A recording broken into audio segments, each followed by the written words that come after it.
Hi y'all, welcome to my channel Maya's kitchen secrets. ഇതാണ് ഇന്നത്തെ കഥാനായകൻ. ഇത് ഇടിഞ്ചക്കയല്ല, അധികം മൂപ്പത്തിയിട്ടില്ലാത്ത ഒരു കൊച്ചു ചക്ക. ചക്ക അവിയലാണ് ഇന്നുണ്ടാക്കാൻ പോകുന്നത്. ചക്കയുമായിട്ടൊരു ഗുസ്തി തന്നെ ഇടേണ്ടി വന്നു അതൊന്ന് മുറിക്കുവാൻ. വെട്ടുകത്തി കൊണ്ട് മുറിച്ചിട്ടും രണ്ടാക്കുവാൻ കുറച്ച് ബുദ്ധിമുട്ടേണ്ടി വന്നു. ചക്കയുടെ മുള്ള അഥവാ അതിൻ്റെ പുറന്തോട് കളഞ്ഞെടുക്കുകയാണ്. അതിനുശേഷം ചക്ക ഇങ്ങനെ 3-4 കഷ്ണങ്ങളാക്കുക. രണ്ടാക്കിയ ചക്കയിൽ നിന്നും ഒരു പകുതി മാത്രമേ ഇവിടെ ഉപയോഗിക്കുന്നുള്ളൂ. ചക്കക്കറയുള്ളതുകൊണ്ട് കയ്യിൽ അല്പം എണ്ണ പുരട്ടിയിട്ടാണ് മുറിക്കുന്നത്. ഇങ്ങനെ ഒരു 4-5 പീസായി മുറിച്ചെടുക്കുക. അവിയലിനായി ചക്കച്ചുളയും കുരുവും പുറന്തോടിനടിയിലുള്ള മടൽ എന്ന ഭാഗം എടുക്കാം. ചക്കയുടെ പൊല്ലയൊന്നും ഇതിനായി ഉപയോഗിക്കുകയില്ല. ചക്ക മുറിക്കൽ ഒരു നല്ല ജോലി തന്നെയാണ്. ചക്ക മടലെടുക്കുകയാണിപ്പോൾ. ചെറുതായിട്ട് മുറിച്ച് എല്ലാം കൂടെ ഒരുമിച്ചാണ് ഇപ്പോൾ ഇട്ടിരിക്കുന്നത്. അതായത് ചക്കച്ചുളയും കുരുവും മടലും ഒരുമിച്ചാണ് എടുത്തത്. ഈ കിടക്കുന്ന കാര്യങ്ങളൊന്നും ചക്ക അവിയലിന് ആവശ്യമില്ല. ഇതാണ് ചക്കച്ചുളയും കുരുവും മടലും. തേങ്ങയും പച്ചമുളകും ജീരകവും കൂടെ അല്പം വെള്ളമൊഴിച്ച് അരച്ചെടുക്കുക. സാധാരണ അവിയലിന് ചെയ്യുന്നത് പോലെ ചതച്ചെടുക്കുകയല്ല, തേങ്ങ കുറച്ച് അരയുക തന്നെ വേണം. ചക്കക്കുരുവും ചുളയും ഒക്കെ കഴുകി സെപ്പറേറ്റായി അരിഞ്ഞു വയ്ക്കുക. ചക്കച്ചുളയുടെ കൂടെ പുളിക്കായി അല്പം മാങ്ങയും ഉപയോഗിക്കുന്നുണ്ട്. ഇത് വിളഞ്ഞ മാങ്ങ ആയതുകൊണ്ടാണ് ഈ ഒരു കളർ. ചക്കക്കുരുവും മടലും പ്രഷർ കുക്കറിൽ കുക്ക് ചെയ്യാം. ഉപ്പും മഞ്ഞളും ചേർത്ത് വെള്ളമൊഴിച്ച് ഒരേ സമയം തന്നെ 2 പാത്രങ്ങളിലായി കുക്ക് ചെയ്യാം.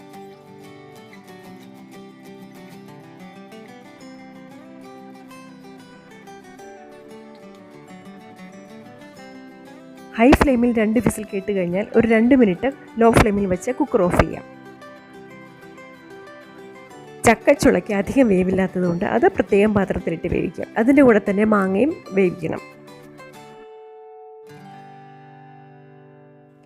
ഇവിടെയും ചുള വേകുവാൻ ആവശ്യമുള്ള വെള്ളവും ഉപ്പും മഞ്ഞളും ചേർക്കുക. മാങ്ങയും ചേർക്കണം.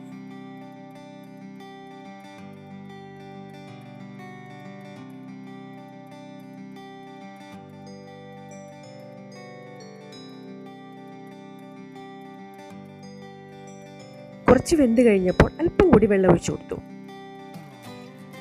ഇത് മീഡിയം ഫ്ലെയിമിൽ ഇട്ട് തന്നെ കുക്ക് ചെയ്യുക.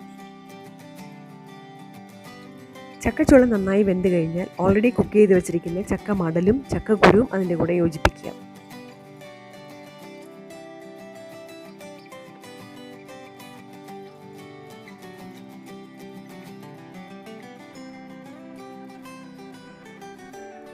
എല്ലാം കൂടി ഇളക്കി യോജിപ്പിച്ച് ചൂടായി വരുമ്പോൾ തേങ്ങ അരച്ചത് ചേർക്കാം.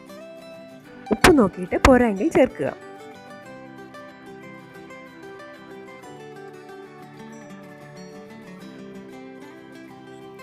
തേങ്ങ ചേർത്ത് കഴിഞ്ഞ് ലോ ഫ്ലെയിമിൽ ഒരു 3 മിനിറ്റ് കൂടി തിളപ്പിക്കാം.